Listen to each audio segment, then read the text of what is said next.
Welcome, dear connoisseurs of destiny and desire, to a saga born from the golden sands of ancient Egypt. In a world teetering on the brink of imperial war, where Roman might clashed with Egyptian magic, a queen veiled in mystery harbored a secret that could shatter empires. She was Cleopatra, known only to some as Isis, a healer whose touch brought solace, yet whose true identity promised peril. How far must one journey into the shadows to save a kingdom? And what impossible choice awaits a Roman tribune whose heart is ensnared by the very woman he vowed to conquer? Prepare for a tale where love defies armies, and every touch ignites a fire that could either consume or liberate. We invite you to join us on this breathtaking journey. Tell us, where are you listening to this captivating story from? And what is it about sweeping historical romances that truly captures your soul? Alexandria, Egypt, 48 BCE, during the final years of the Ptolemaic dynasty. The merciless Egyptian sun blazed overhead like the eye of Ra himself, casting long shadows across the endless expanse of golden sand that stretched beyond Memphis.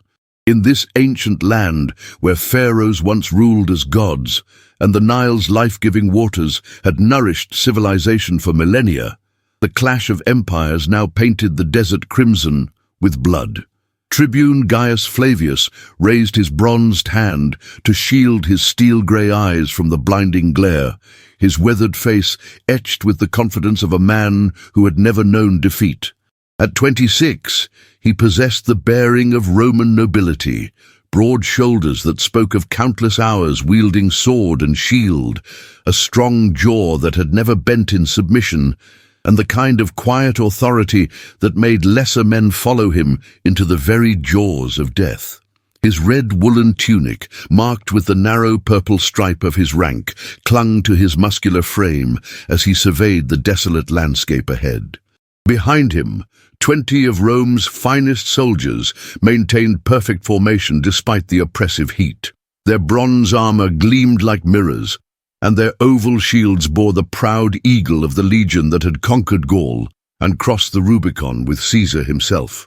This was meant to be a routine reconnaissance mission, a simple patrol to assess Egyptian defenses along the Memphis road. Nothing more than a training exercise for men who had faced Germanic tribes and Celtic warriors without flinching.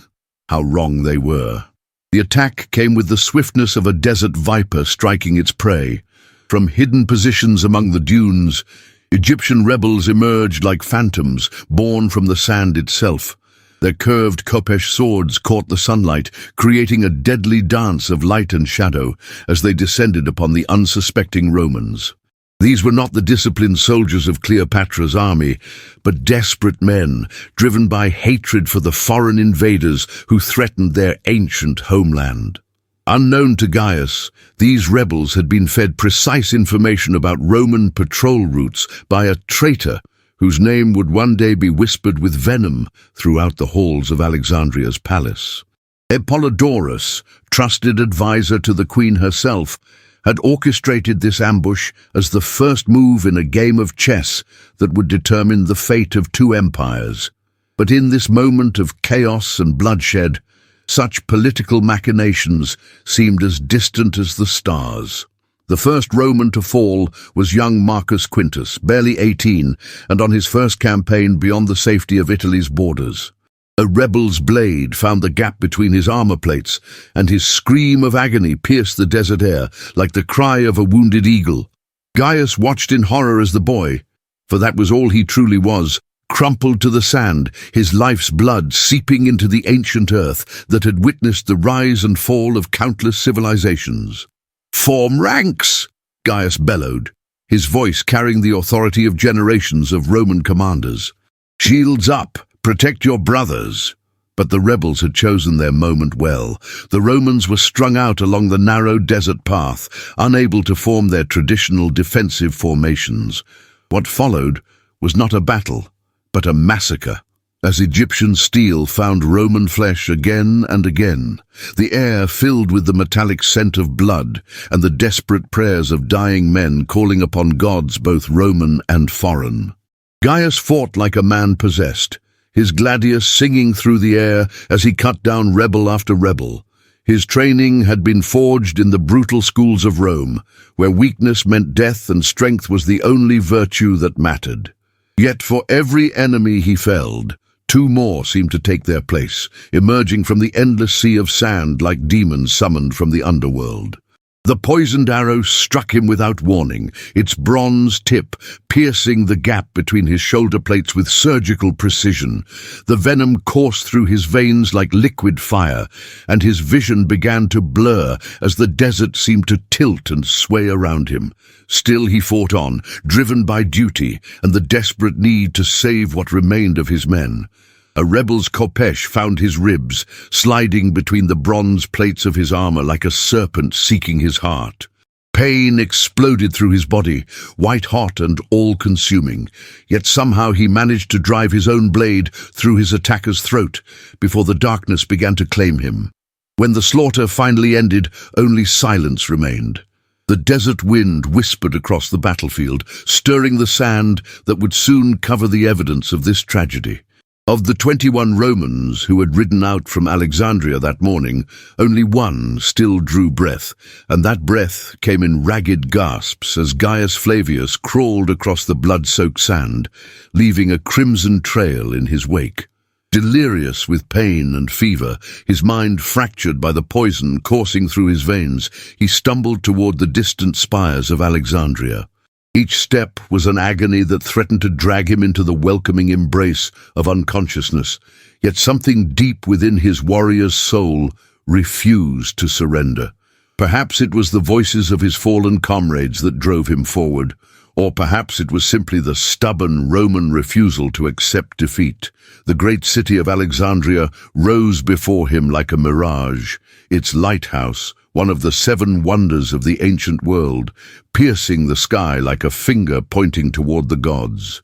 Founded by Alexander the Great and ruled by the descendants of his general Ptolemy, it was a place where Greek philosophy mingled with Egyptian mysticism, where the greatest library in the world housed the accumulated knowledge of centuries.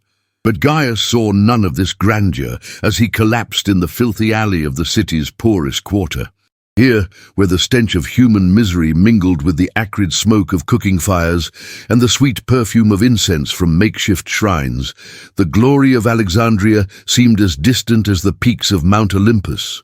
Beggars and outcasts huddled in the shadows, their eyes reflecting the hopelessness of those forgotten by both gods and kings. It was here, in this place of desperation and despair, that fate chose to intervene. The cloaked figure moved through the narrow streets like a ghost, her presence so subtle that even the rats seemed to pause in their eternal scavenging. 3 nights each week, she came to this forgotten corner of the great city, carrying hope in a leather satchel filled with herbs and healing potions. The people of the slums knew her only as Isis, named for the goddess of healing and magic, and they whispered that her touch could bring the dead back to life. They did not know that beneath the rough brown cloak and simple linen tunic walked Cleopatra VII, Queen of Egypt, and the last pharaoh of a dynasty that had ruled for 3 centuries. They could not imagine that the hands which ground healing herbs in clay bowls were the same hands that held the crook and flail of divine authority, or that the voice which whispered comfort to dying children was the same voice that commanded the loyalty of millions. This dangerous masquerade had begun 6 months earlier, when Cleopatra discovered that grain shipments meant for the poor were being diverted by corrupt officials who grew fat while children starved. Traditional royal inspections had proven useless. The moment her golden barge appeared on the Nile, every warehouse magically filled with grain, every official suddenly became a paragon of virtue. Only by walking among her people in disguise could she uncover the truth that her advisors either could not or would not reveal. The deception required careful orchestration. On the nights when Cleopatra played the role of Isis, her body double. A loyal servant, named Charis, who bore a striking resemblance to the queen, maintained her presence at palace functions.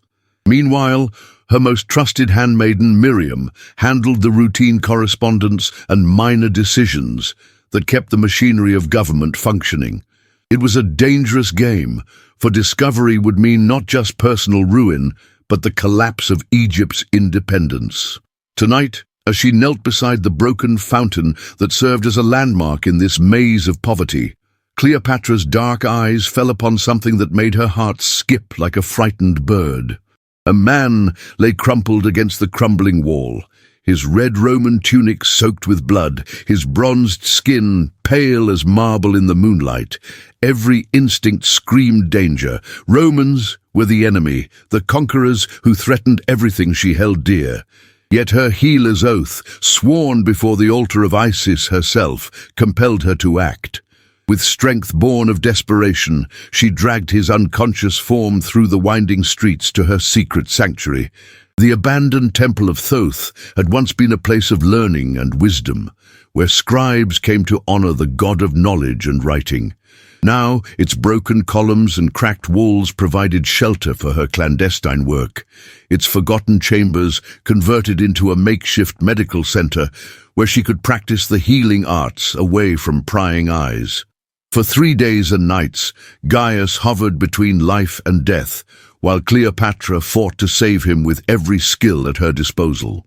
The poisoned arrow had to be removed with surgical precision, its bronze tip extracted before the venom could reach his heart. Her royal education, which had included the study of anatomy alongside philosophy and mathematics, served her well as she worked by candlelight to repair the damage done by rebel steel. During this time, Miriam maintained the fiction that the queen had fallen ill with a fever, a convenient excuse that allowed Charis to remain sequestered in the royal chambers while Cleopatra tended to her patient. The deception held, but barely, as court physicians demanded to examine their sovereign and advisors grew increasingly concerned about affairs of state. In his fevered delirium, Gaius spoke of fallen comrades, calling out names of the dead in a voice raw with grief and guilt. "Marcus Quintus," he whispered, tears streaming down his fever-flushed cheeks. "Forgive me, boy, I should have protected you." His vulnerability touched something deep within Cleopatra's heart. This was not the brutal conqueror she had expected, but a man haunted by loss, a warrior who carried the weight of his failures like chains around his soul.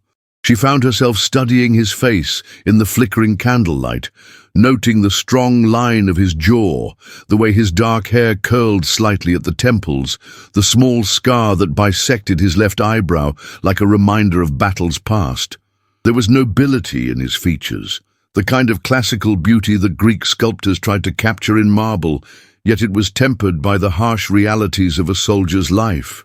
On the 4th morning, as the first rays of dawn filtered through the broken roof of the temple, Gaius Flavius opened his steel-grey eyes and found himself staring into the most beautiful face he had ever seen. She sat beside his makeshift bed, little more than a pile of clean linen spread over ancient stone, grinding herbs with a mortar and pestle. The simple task seemed almost sacred in her hands, each movement precise and graceful. Sunlight streaming through the broken columns created a halo around her dark hair, which was braided simply and adorned with no ornament, save a small copper pin. Her skin was the color of honey touched by sunlight, and her eyes, those magnificent dark eyes, held depths that seemed to contain all the wisdom of the ancient world. "You have returned to us," she said softly, her voice carrying the musical cadence of educated speech. She spoke Latin with only the slightest Egyptian accent, each word carefully chosen and perfectly pronounced. "I feared the fever would claim you." Gaius tried to speak, but his throat felt as dry as the desert sand. She seemed to understand, reaching for a clay cup filled with cool water mixed with healing herbs. With infinite gentleness, she lifted his head and helped him drink, her touch sending unexpected warmth through his battered body. "Who are you?" he managed to whisper, his voice barely audible. "I am called Isis," she replied, though something in her eyes suggested there was more to the story. "I tend to the sick and wounded in this quarter of the city. You were gravely injured, poisoned arrows and blade wounds that should have killed any ordinary man." As she spoke, Gaius found himself studying her with the tactical mind of a soldier trained to notice details that others might miss. Her hands, though gentle, were too soft for a common healer, with calluses in strange places that spoke of activities far removed from grinding herbs and changing bandages. The copper pin in her hair, though simple, was crafted with a skill that suggested considerable expense. Most telling of all was the way she carried herself, shoulders back, chin raised with unconscious authority, every movement speaking of someone accustomed to command. "You speak Latin like a Roman," he observed, watching her reaction carefully. A shadow crossed her features, gone so quickly he might have imagined it. "I serve in a noble household," she said, which was not quite a lie, but certainly not the whole truth. "My education was comprehensive." Over the following days, as his strength slowly returned, their conversations became the highlight of his existence. She would arrive each evening as the sun painted the sky in shades of gold and crimson, carrying fresh bandages and healing potions, but also bringing stories and knowledge that made the hours pass like minutes. She told him of Alexandria's great library, where scholars from across the known world came to study the accumulated wisdom of centuries. She spoke of the lighthouse that guided ships safely to harbor, of the palace where Cleopatra held court, of the temples where ancient gods still received the prayers of the faithful. In return, he shared carefully edited tales of Rome, describing the forum's grandeur and the Circus Maximus, where gladiators fought for the entertainment of the masses, while carefully omitting the brutality of conquest and the screams of enslaved peoples. He found himself wanting to impress her, to show her that Romans were not merely brutal conquerors, but inheritors of a civilization that valued law and order, art and literature. Meanwhile, at the Roman garrison across the city, his friend Marcus Aurelius Maximus was performing a deception of his own. The red-haired tribune had been covering for Gaius's absence, claiming his friend was recovering from battle wounds in a military hospital outside the city. Marcus knew this lie could only hold for so long before General Brutus became suspicious, but loyalty demanded that he buy Gaius whatever time he could. As Isis changed his bandages with clinical precision, Gaius found himself mesmerized by her touch. Her fingers were long and elegant, moving with the confidence of someone well-versed in the healing arts, yet there was a tenderness in her ministrations that spoke of genuine care rather than mere duty. When she thought he was sleeping, he would watch her through half-closed eyes as she prayed before a small shrine to Isis, her movements carrying an unconscious regality that made his breath catch in his throat. There was something about her that defied explanation, a quality that set her apart from every other woman he had ever known. It was not merely her beauty, though that was undeniable, nor her intelligence, though she clearly possessed a mind as sharp as any Roman senator's. It was something deeper, more fundamental, a sense that she was connected to forces larger than herself, that she carried within her the weight of history and the hopes of an entire people. On the 7th evening of his recovery, as she prepared to leave after changing his bandages and checking his wounds, a commotion outside the temple sent her into a state of barely controlled panic. Through the cracked walls, Gaius glimpsed figures in the distinctive blue and gold uniforms of Egyptian palace guards, their bronze spear points glinting in the torchlight. "The Queen grows impatient," one of them called out, his voice carrying the authority of someone accustomed to being obeyed. "Her Majesty's illness has lasted 3 days, and the physicians demand to examine her personally. She cannot continue to refuse their ministrations." Isis's face went pale as moonlight, her dark eyes wide with what could only be described as terror. The clay cup slipped from her nerveless fingers, shattering on the stone floor with a sound like breaking dreams. She met Gaius's questioning gaze with the look of someone whose carefully constructed world was crumbling around her, knowing that her most dangerous secret was beginning to unravel like a tapestry pulled apart by careless hands. In that moment of revelation, as understanding began to dawn in his steel-grey eyes, the foundations of everything Gaius thought he knew about his mysterious healer started to shift like sand beneath his feet.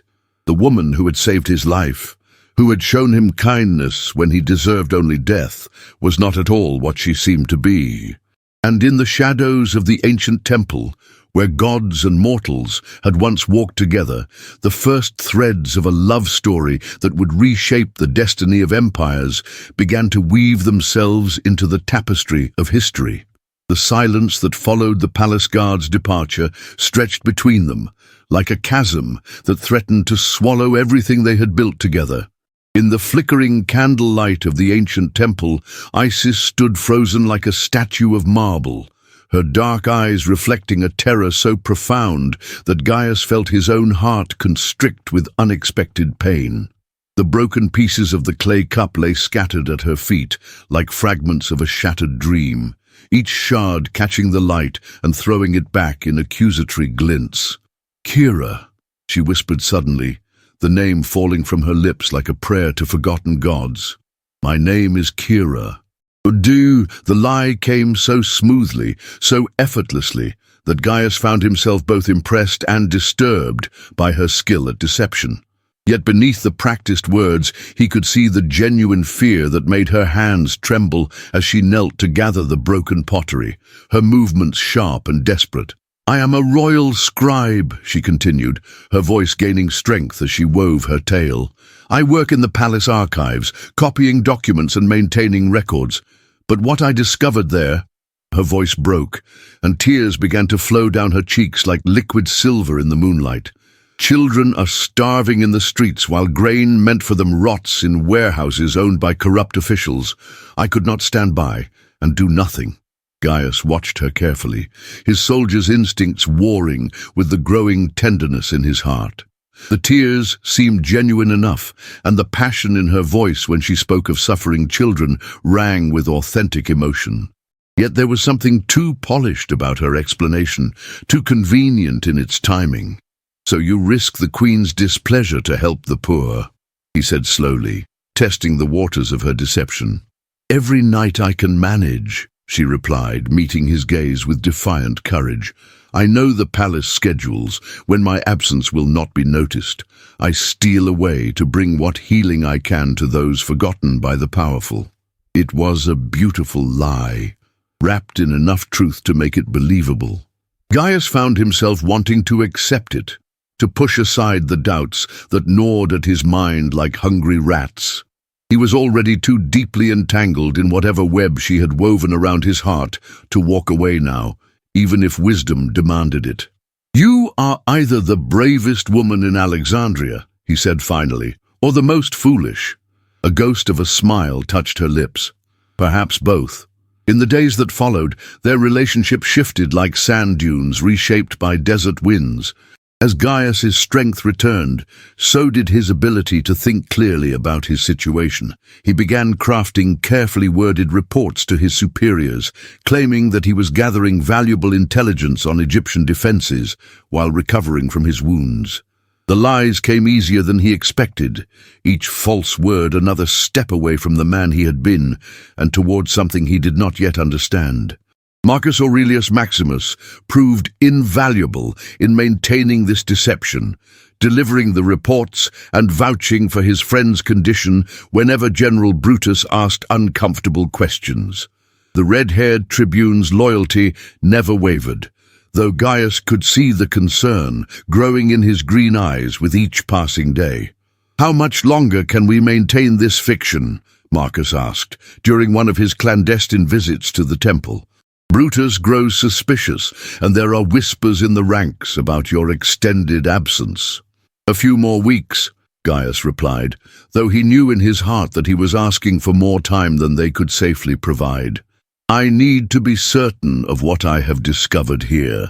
What he had discovered was a woman who challenged everything he thought he knew about Egypt and its people. Kira, for he had accepted that name as readily as he had accepted her other lies, possessed an intellect that rivaled any Roman senator's and a knowledge of the ancient world that left him breathless with wonder. She taught him to read hieroglyphs by candlelight, her body pressed close to his as she guided his hand across papyrus scrolls older than Rome itself. "This symbol represents life," she whispered, her breath warm against his ear as she traced the ankh with his finger. "And this one is for love." The simple lesson became something far more dangerous as awareness crackled between them like lightning before a storm. Her proximity intoxicated him more than any wine, and he found himself memorizing every detail of her face. The way her lashes cast shadows on her cheeks, the small beauty mark near her left temple, the fullness of her lips when she concentrated on their lessons. In return, he shared carefully edited stories of Rome, describing the Forum's grandeur and the Circus Maximus, where gladiators fought for the entertainment of the masses. He spoke of aqueducts that brought fresh water to millions and roads that connected the farthest corners of the empire, painting a picture of Roman civilization that emphasized its achievements while carefully omitting the brutality of conquest. "Your people have built wonders," she said one evening as they sat among the broken columns of the temple. "But at what cost?"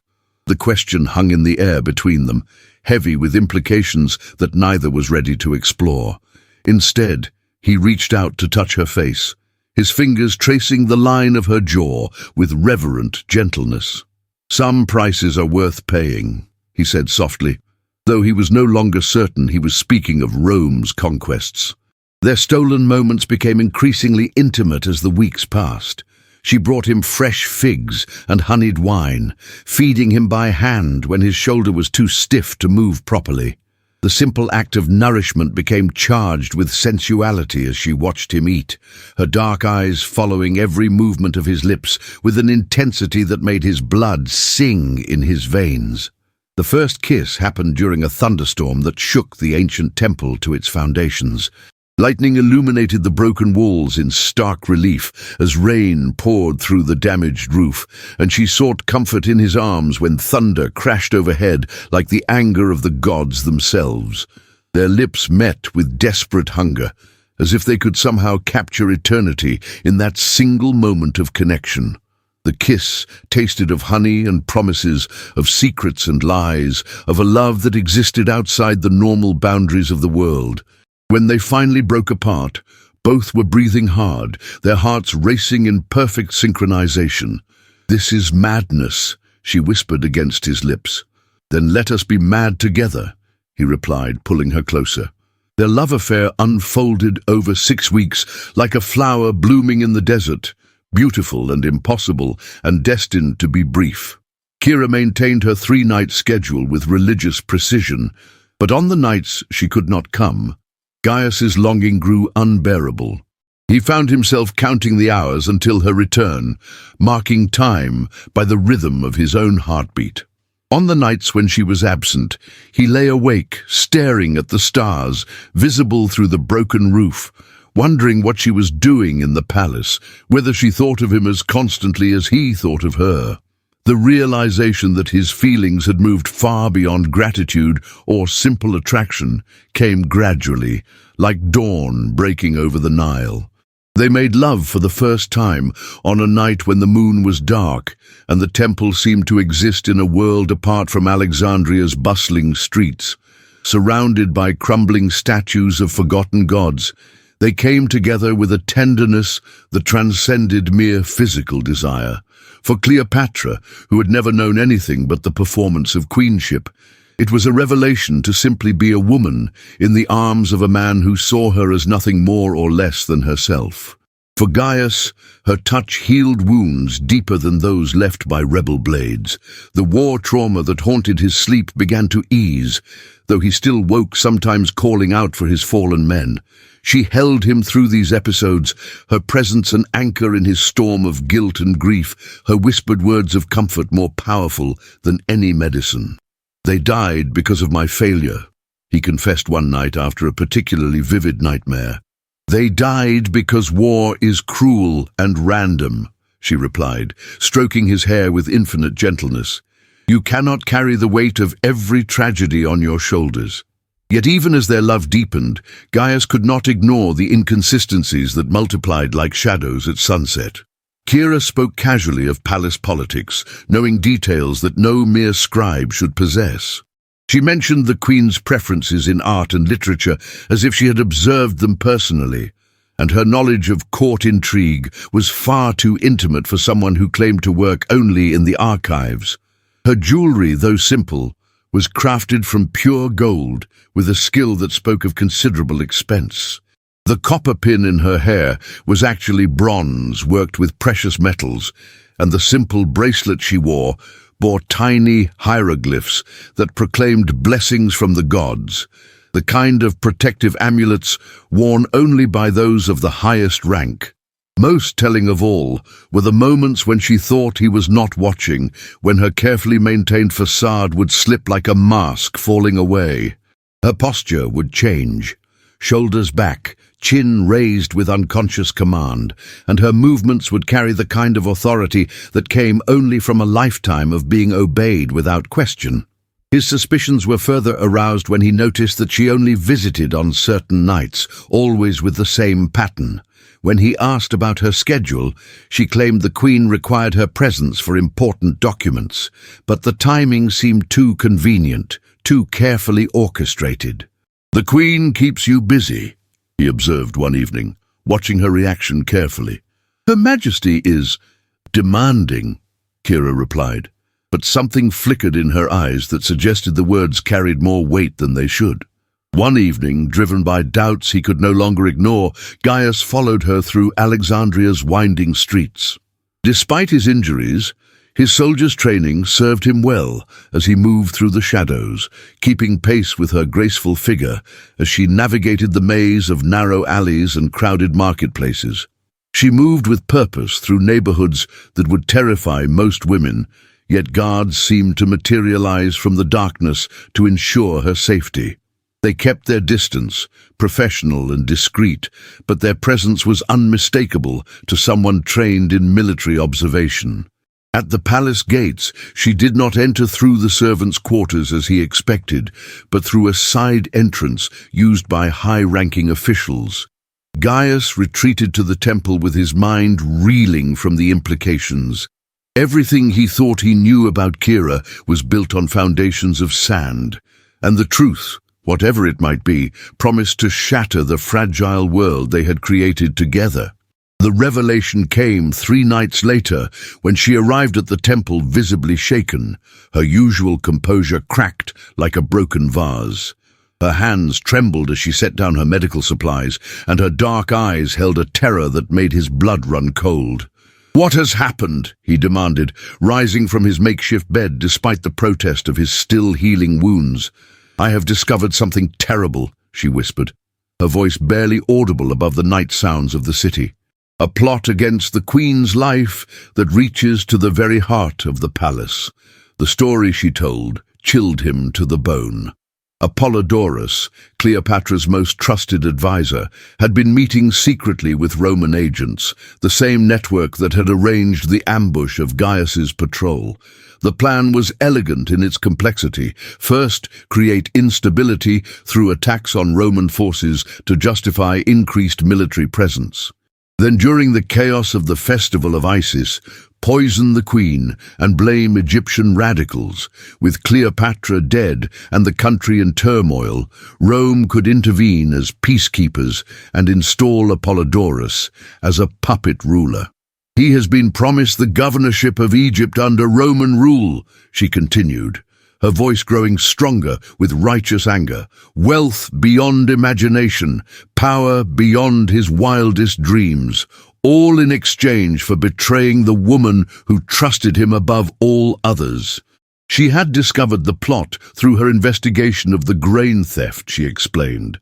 The same officials stealing food from the poor were also passing information to Apollodorus, creating a network of corruption that reached from the palace to the slums. "I have no one else to trust," she said, her eyes pleading with him to understand. "Palace walls have ears, and I cannot be certain who else has been compromised by Roman gold. You are the only one who can help me save her." Gaius found himself in an impossible position. The conspiracy she described would serve Rome's interests perfectly, delivering Egypt without the cost of a prolonged siege. Yet the thought of this woman's beloved queen dying filled him with unexpected rage, and the idea of innocent Egyptians suffering for Roman ambition made his stomach turn. "What would you have me do?" he asked, knowing that his answer would seal his fate as a traitor to his own people. "Help me expose them," she begged, reaching for his hands with desperate urgency. "Help me save Egypt from those who would destroy her from within." He agreed without hesitation, sealing his transformation from Roman tribune to something else entirely. A man whose loyalty belonged not to an empire, but to a woman whose true name he did not even know. As they planned their next moves, working by candlelight to identify the conspirators and gather evidence of their treachery, Gaius noticed something that made his blood freeze in his veins. Hidden among Kira's medical supplies, partially concealed beneath a roll of bandages, was a small golden seal bearing hieroglyphs that were unmistakable to anyone who had studied Egyptian culture. The royal cartouche of Cleopatra VII, Queen of Egypt and the last pharaoh of a dynasty that had ruled for 3 centuries. The implications hit him like a physical blow, stealing his breath and making the temple walls seem to close in around him. The woman he loved, the woman he had betrayed Rome for, was not just connected to the palace. She was the palace. She was Egypt itself. And in that moment of devastating revelation, as understanding crashed over him like a wave destroying a sandcastle, Gaius Flavius realized that he had fallen in love with the most dangerous woman in the ancient world. The opulent room pulsed with a silent accusation. Walls painted with scenes of the gods feasting and battling, furniture inlaid with ivory and gleaming gold, silk curtains that billowed softly in the night breeze. Everything about this chamber screamed of a wealth and power that stood in stark, almost brutal contrast to the humble temple where they had found solace and love. Here, in the heart of the Ptolemaic palace, where every surface reflected unimaginable luxury, Gaius Flavius stood before the woman who had saved his life, the truth of her identity crashing down on him with the force of a tidal wave. He had followed her, guided by a soldier's instinct, honed by years of silent pursuit through hostile lands. The discovery of the royal cartouche, her very signature etched in gold, had set his blood to ice and fire simultaneously.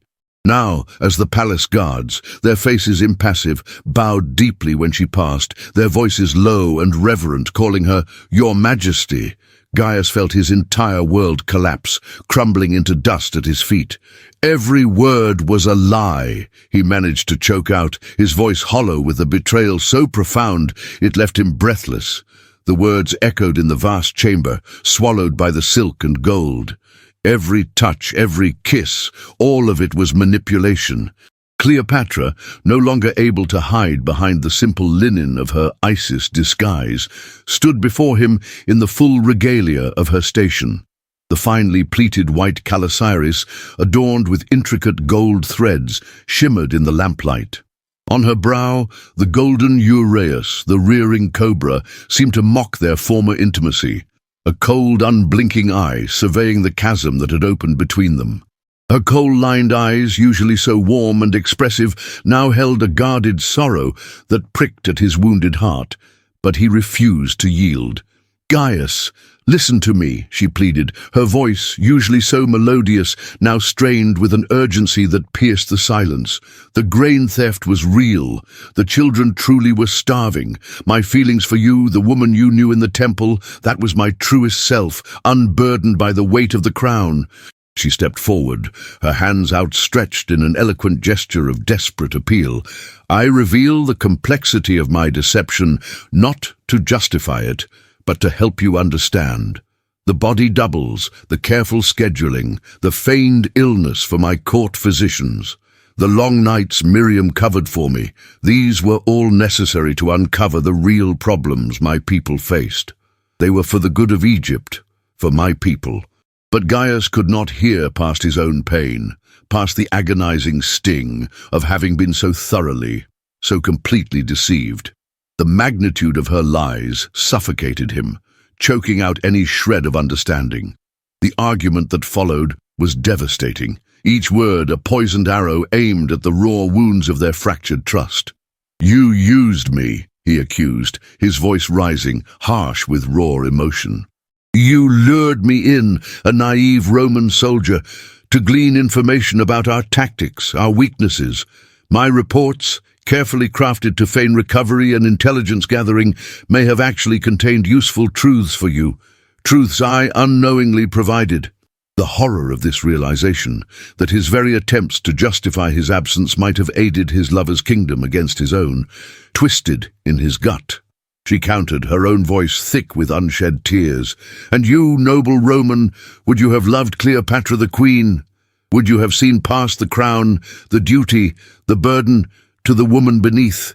No, only Isis, the healer, the simple woman of the slums, could capture your heart, could draw out the man haunted by his past." Both accusations contained enough brutal truth to wound them deeply, striking at the very core of their identities and their fragile bond. When she reached for him again, her slender fingers brushing his arm, he instinctively recoiled, stepping back as if her touch burned him, scorched his skin with the fire of betrayal. Her hand dropped, her face paling further. "I was a fool," she whispered, her voice barely audible, "to think a Roman could see past the crown." And with that, before the weight of his fury and hurt could truly crush him, Gaius turned and stormed from the palace, leaving her alone amidst the opulent silence, the scent of expensive incense suddenly suffocating.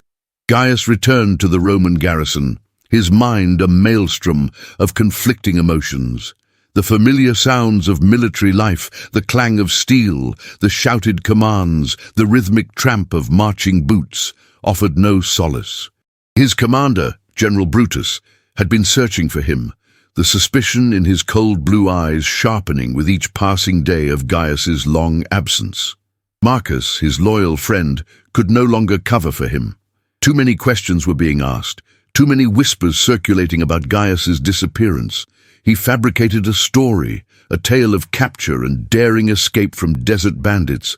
But Brutus's shrewd gaze lingered, unwavering, suggesting disbelief. "We know about your extended absence, Tribune," Brutus said, his voice deceptively soft as he pressed Gaius for details about Egyptian defenses. A chill snaked down Gaius's spine as he realized that some of the information he had gathered during his time with Kira, innocent observations of supply lines, troop movements, and the general state of Egyptian preparedness, could indeed be valuable to Rome. Sharing it now would mean betraying her completely, sealing her kingdom's fate. Yet refusing would reveal his own treachery to Rome. Orders had arrived directly from Caesar himself. Alexandria must surrender or face the full might of Rome's legions. Brutus confirmed the chilling intelligence. "We know about the attacks on Roman patrols, Flavius. We suspect Egyptian coordination, a deliberate attempt to provoke our intervention." He assigned Gaius to lead the intelligence gathering for the final assault, a test of his loyalty that Gaius knew he could not refuse without revealing his true allegiances. The sword of Damocles hung heavy over his head, its blade poised. Meanwhile, Cleopatra struggled with her own divided heart within the palace walls. Apollodorus, blissfully unaware that his treachery had been uncovered, continued to press her, with honeyed words and feigned concern, to accept Rome's terms. "Egypt cannot stand against Caesar's armies, Your Majesty," he argued, his voice smooth as silk, yet tainted now to her ears with the poison of deceit. She saw clearly how he had manipulated her counsel, isolating her from loyal advisers who might offer different counsel. She also realized, with a bitter taste in her mouth, that her own absences, cleverly covered by the illness deception, had given him more influence over daily governance, allowing his insidious roots to spread unchecked. The man she had trusted most, her closest confidant, had been her greatest enemy, plotting her demise from within. As the festival of Isis approached, both lovers were trapped, ensnared by the inexorable demands of duty and deception.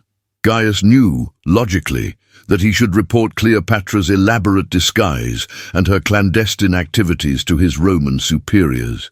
The intelligence would be invaluable to Caesar's impending invasion. Yet every time he tried to compose the dispatch, her face, the warmth of her hand, the wisdom in her dark eyes, haunted him, rendering his pen inert. He could not bring himself to condemn her. Cleopatra, meanwhile, wrestled with her own terrible dilemma. The Roman who knew her most dangerous secret, the man who had seen her at her most vulnerable, was now a potential enemy. Could she trust him? Should she reveal the full extent of Apollodorus's plans to him, knowing he might use that information against her? The fate of Egypt, and perhaps the life of the man she had come to love, lay precariously balanced on the edge of her decisions. The festival of Isis transformed Alexandria into a city consumed by celebration. Streets overflowed with revelers, their faces hidden behind painted masks, their joyous shouts echoing through the night as torches illuminated every corner. The air vibrated with the rhythm of drums and flutes, thick with the scent of roasted meats and sweet wine. The irony was not lost on Cleopatra, a festival honoring the goddess of healing and magic, while death stalked her through her own palace, hidden amongst the gilded walls and smiling faces. She had to appear at the public ceremonies, to maintain the illusion of normalcy, to make herself a visible, vulnerable target. Apollodorus had planned the assassination with meticulous, chilling care, coordinating every detail with his Roman contacts. The timing was crucial. Caesar's forces were poised to attack at dawn, and the chaos resulting from the queen's sudden, natural death would prevent any organized Egyptian resistance. During the private dinner following the public festivities, he would offer the queen a special wine, a rare vintage from her birth year, he would claim, a sentimental gesture. But the bottle contained enough poison to kill a dozen men, potent and swift-acting. The other conspirators, all trusted members of her inner circle, would witness her sudden illness and, feigning shock and sorrow, immediately open the gates to Roman forces, claiming they needed help to maintain order amidst the crisis.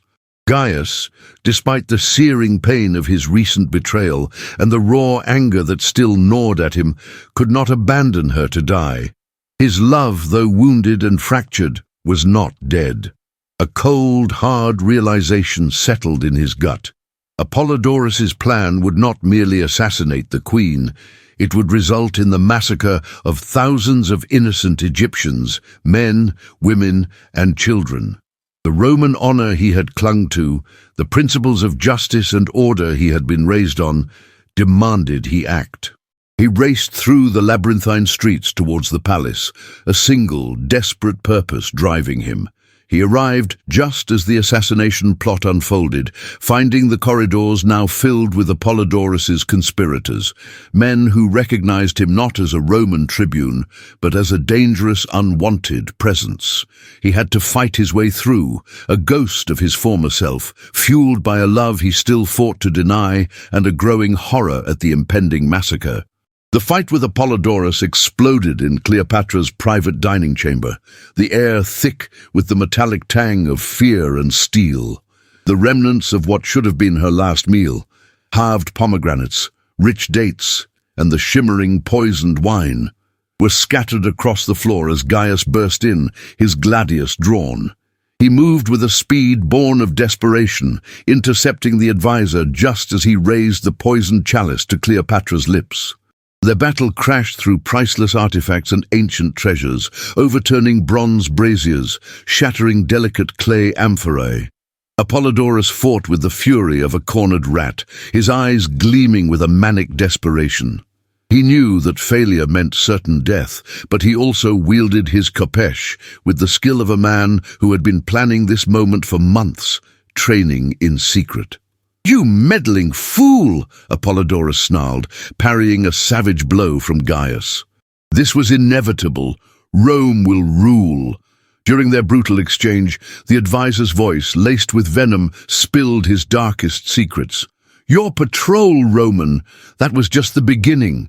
Dozens of similar attacks designed to weaken Roman resolve, to justify Caesar's peacekeeping intervention." He laughed, a chilling, hollow sound. "You were merely a pawn in a game far grander than your petty loyalties." Gah. When Gaius finally drove his gladius through the traitor's heart, Apollodorus stumbled back, his eyes widening in disbelief. He clawed at the blade lodged in his chest, his breath rattling. With his last, dying gasp, he summoned a final, cruel act of vengeance. "She never loved you, Roman," he rasped, a bloody foam bubbling on his lips. "You were just another tool to be used and discarded." The words hit their mark, even as the man who spoke them slumped to the floor, his eyes fixed on Cleopatra, forever silenced. The capture of the other conspirators scattered throughout the palace revealed the full, horrifying scope of the plot. Roman gold had corrupted not just a few palace officials, but merchants, palace guards, and even some military commanders. The insidious network Apollodorus had built was vast, meticulously designed to deliver Egypt to Rome without a single siege, its vast wealth ripe for the taking. Cleopatra rushed to Gaius, her hands trembling as she tended to his new wounds, the irony not lost on either of them. Once again, she was the healer to his warrior, their roles reversed from their first meeting. But the tenderness between them was strained, overlaid with the raw ache of hurt and mistrust that still lingered from their argument. She tried to explain again why she had deceived him, her voice thick with emotion, but he struggled to separate the woman he loved from the queen who had so meticulously manipulated him, however noble her intentions. His heart warred with his mind, the bitterness of betrayal clashing with the undeniable pull of his affection. As dawn broke over Alexandria, painting the eastern sky in hues of bruised purple and angry crimson, the unmistakable sound of Roman war horns ripped through the fragile morning calm. Caesar's legions had arrived. A messenger, breathless and pale, burst into the chamber, delivering the devastating news. General Brutus demanded Gaius's immediate return. He had been declared a deserter, and Roman law demanded his execution. Worse, Marcus, his loyal friend, had been arrested for covering his absence. He too would face the same terrible fate unless Gaius returned immediately. The weight of two civilizations pressed down on Cleopatra. She looked at Gaius, his face pale and grim. She had to choose. Save the man she loved at the cost of surrendering her beloved Egypt, or let him die, a sacrifice for her kingdom's freedom. The impossible choice, a crucible of love and duty, hung heavy in the air. As dawn painted the sky in hues of bruised purple and angry crimson, the blare of Roman war horns sliced through the fragile morning calm. Caesar's ultimatum had arrived with chilling Roman efficiency. Cleopatra must surrender Egypt and submit to Roman rule, or watch Alexandria burn.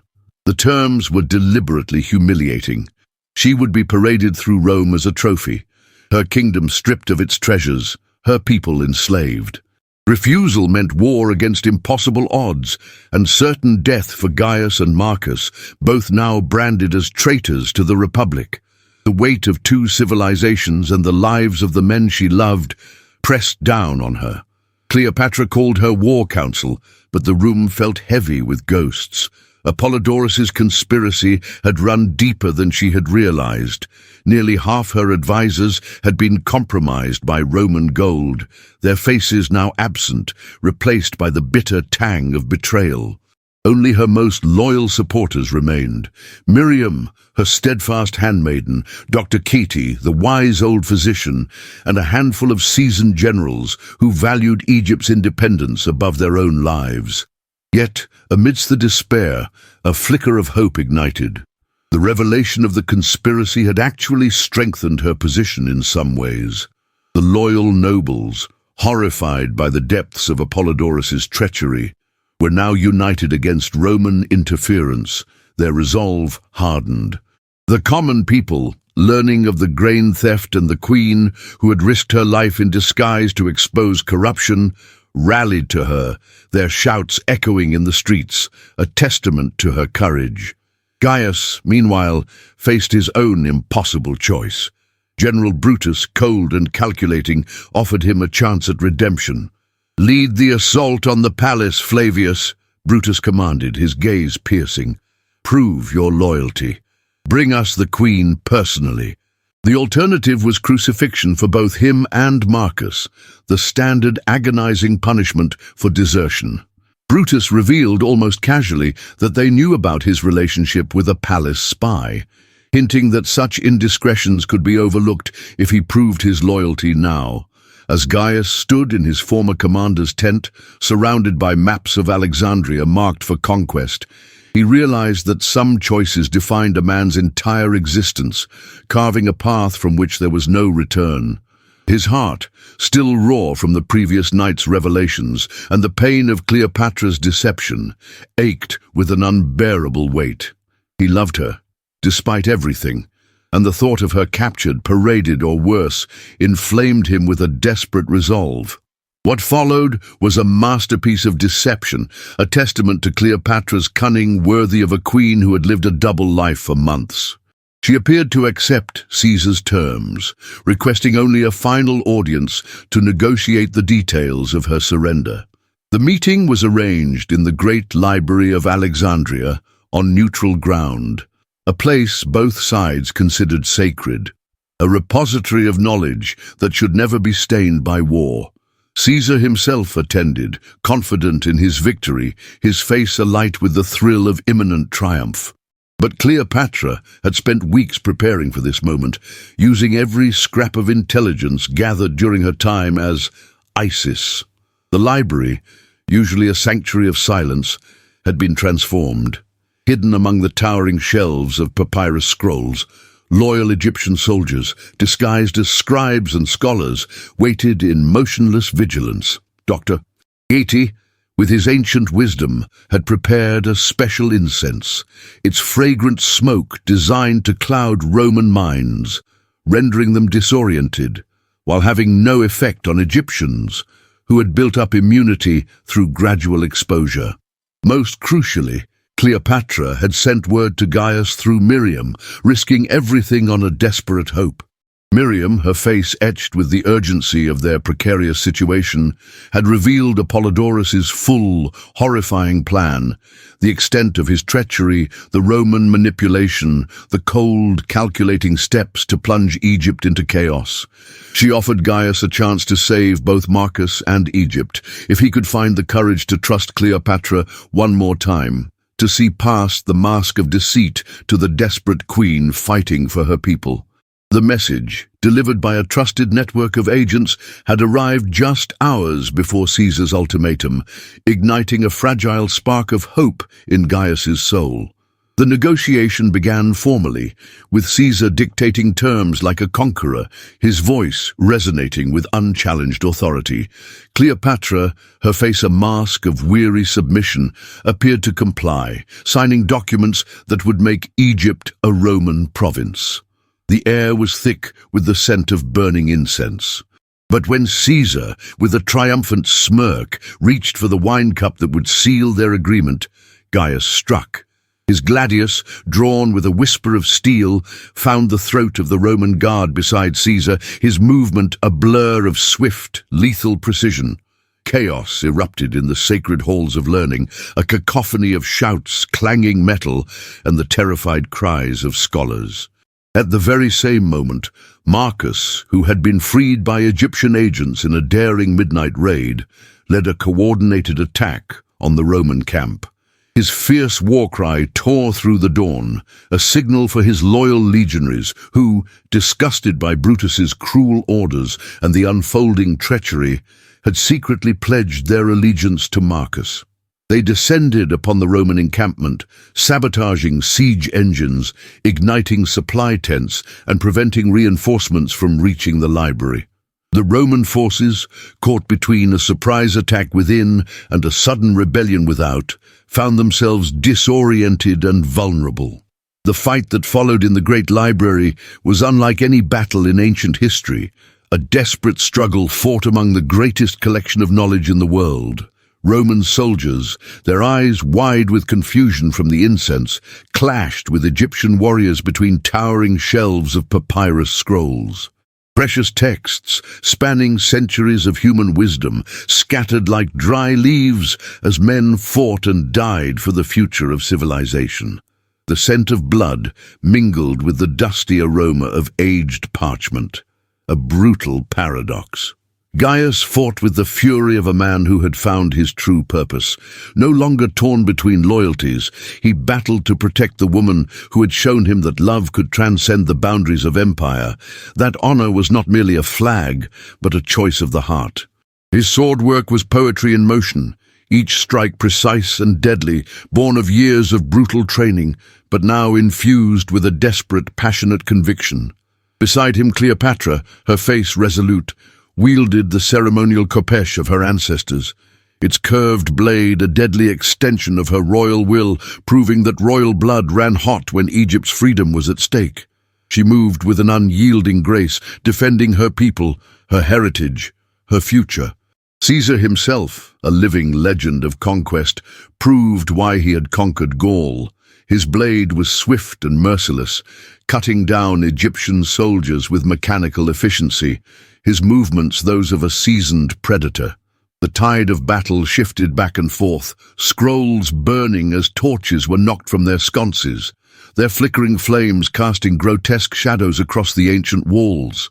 The very repository of human knowledge became a battlefield for the soul of the ancient world. The turning point came when General Brutus, Caesar's most trusted commander, a man whose stern visage had haunted Gaius's dreams for weeks, fell to Gaius's blade in single combat. Their exchange was swift and brutal, a clash of Roman steel and Roman wills. When Brutus's eyes glazed over in death, the psychological impact on the Roman forces was devastating. If their general, the embodiment of Roman might, could be defeated by a deserter, by a man they had written off, perhaps their cause was not as righteous as they believed. At that precise moment, Egyptian reinforcements, led by Cleopatra's most loyal commanders and freed by Marcus's brilliant assault on the Roman camp, stormed the library, their fresh strength tipping the balance decisively in favor of Egypt. The shouts of victory, in both Latin and Egyptian, began to echo through the hallowed halls. With Caesar captured and his forces scattered, Cleopatra, bruised but triumphant, held the power to reshape the ancient world. The terms she offered were generous but firm. Rome made trade with Egypt as an equal partner, but never again as a conqueror. Her voice, clear and strong, resonated with the authority of a queen who had fought not just for her throne, but for her heart and her people. She then revealed the undeniable evidence of Apollodorus's conspiracy, showing Caesar how his own trusted agents had planned to manipulate him into a costly, unnecessary war. Caesar, pragmatic above all else, recognized that continuing the war would cost more than Egypt was worth, especially now that his Egyptian allies had been exposed as treacherous. A treaty, born of bloodshed and cunning, was signed in the very library where precious knowledge had been spilled, witnessed by scholars from both civilizations. The political aftermath was complex but manageable. Caesar, his pride wounded but his strategic mind intact, returned to Rome with a treaty that preserved Roman dignity while avoiding a catastrophic campaign. The Roman Senate, faced with irrefutable evidence of the widespread conspiracy that had almost drawn them into war, accepted the arrangement rather than risk further military expenses and internal dissent. In Egypt, the exposure of Apollodorus's corruption network actually strengthened Cleopatra's rule. The common people saw her as a true queen, one who had risked her life to protect them from both foreign invaders and internal traitors. Gaius faced a final choice: return to Rome as a pardoned exile, his honor restored but his heart left behind, or remain in Egypt as a man without a country, his Roman identity shed. The decision was easier than breathing. His true home was here, with the woman who had healed his wounds, physical and spiritual, and who had shown him a love deeper than any empire. Marcus, offered the same choice, decided to return to Rome, but promised to maintain contact, to serve as an unofficial ambassador of the bond forged between them. The friendship between the two men, tempered by war and loyalty, survived their different paths. In a ceremony that blended Roman and Egyptian traditions set against the breathtaking canvas of an Alexandrian sunset, Gaius renounced his Roman citizenship and swore fealty to the woman who had saved his soul. Their wedding took place on the palace balcony overlooking the harbor, with Alexandria's countless lights reflecting off the water like fallen stars. The air, once thick with the scent of battle, now carried the sweet perfume of jasmine and the joyful strains of lyres and flutes. The ceremony was attended by representatives from across the ancient world, their presence symbolizing Egypt's new role as a bridge between civilizations, a testament to the powerful, unifying force of their extraordinary love. 5 years had unfurled their tapestry across the sands of Egypt since that fateful night in the Great Library. 5 years since a Roman tribune chose love over empire, and a queen risked all to save her kingdom and the heart that had dared to steal hers. And what a 5 years it had been, for Alexandria, for Egypt, and most profoundly, for Cleopatra and Gaius. Egypt, once on the precipice of Roman conquest, now thrived under Cleopatra's unwavering rule. The kingdom had indeed become a luminous bridge between East and West, its ports bustling with traders from across the known world. Phoenician ships laden with cedar, Indian vessels carrying spices, and Roman galleys brimming with metals and fine pottery docked side by side in the great harbor, their flags of myriad colors fluttering together in the Mediterranean breeze, a symbol of the hard-won peace their love had helped forge. The dreaded grain famines were a forgotten horror. The system, reformed meticulously after the exposure of Apollodorus's insidious corruption, ensured that no Egyptian went hungry, a testament to Cleopatra's unwavering dedication to her people. Gaius, the former Roman tribune, now stood as Cleopatra's chief military advisor, a position of immense trust and responsibility. His tactical genius, honed in the brutal schools of Rome, had been seamlessly interwoven with Egyptian methods, modernizing the army and creating a formidable defense. His intimate knowledge of Roman military strategies proved invaluable, helping to prevent any future infiltrations or covert operations against the thriving kingdom. More importantly, the turbulent currents of war that had once haunted his sleep had finally receded, replaced by the peaceful currents of the Nile and the dreams of a shared future. Though the ghosts of his fallen Roman comrades still lingered in the quiet corners of his memory, he honored them annually, a silent tribute to their sacrifice, a reminder of the paths not taken. Their marriage, though born of fire and blood, had blossomed into something profound and enduring, yet it had not been without its challenges. Initially, the proud Egyptian nobility had resisted accepting a former Roman as their queen's consort, their ancient traditions whispering of foreign dominance. Even some of the common people, wary of centuries of Roman ambition, had questioned whether he could truly be trusted. But Gaius's quiet dedication to Egypt, his visible commitment to its prosperity, and above all, his undeniable profound love for their magnificent queen, had gradually won over even the most skeptical hearts. He had embraced his new home with the same fierce loyalty he had once given Rome.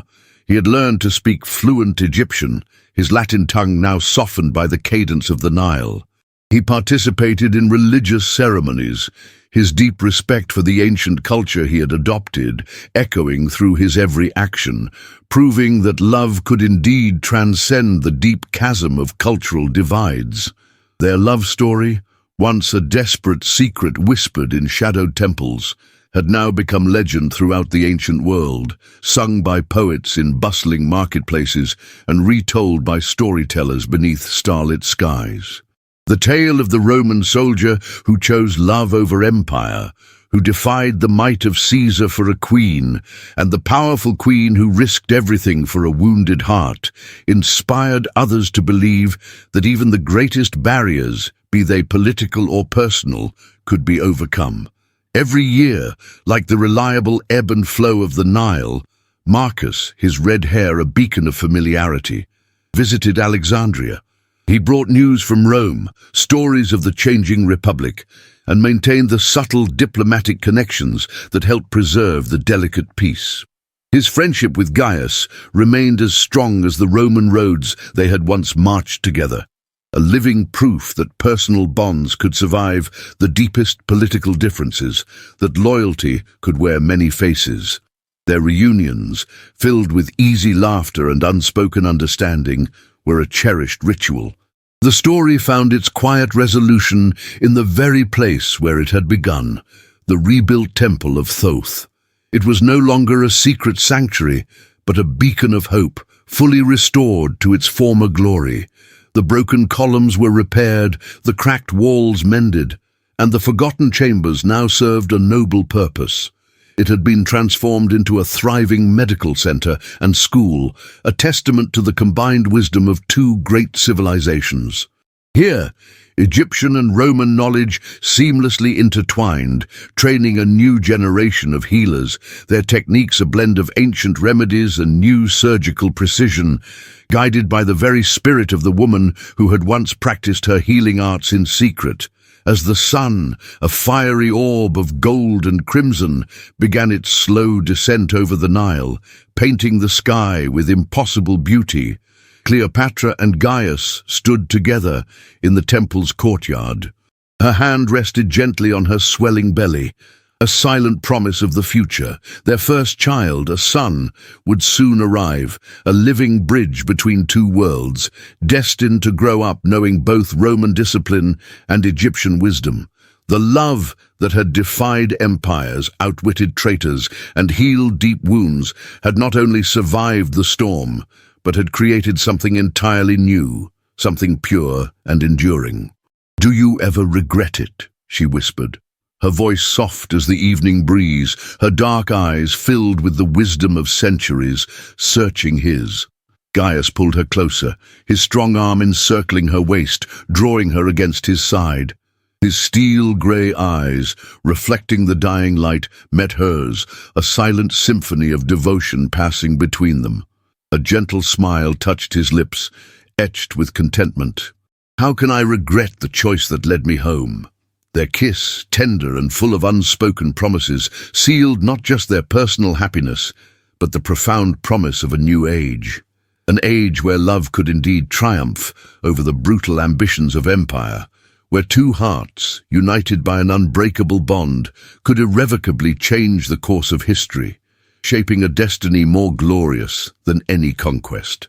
In the distance, the flags of Rome and Egypt, bathed in the last golden rays of the setting sun, danced side by side above Alexandria's bustling harbor, a living, breathing symbol of the peace their extraordinary love had finally brought. What an incredible journey we have just witnessed, dear friends, from the sun-baked sands of ancient Egypt to the opulent halls of Alexandria. We have followed the extraordinary tale of Cleopatra and Gaius, two souls irrevocably bound by destiny, courage, and a love that defied the very fabric of their world. Their story, so rich in drama and passion, reminds us that the human heart, when truly awakened, holds a power far greater than any empire. It teaches us that compassion can pierce through the thickest veils of prejudice, that trust, once earned, can move mountains, and that forgiveness holds the key to healing wounds deeper than any blade can inflict.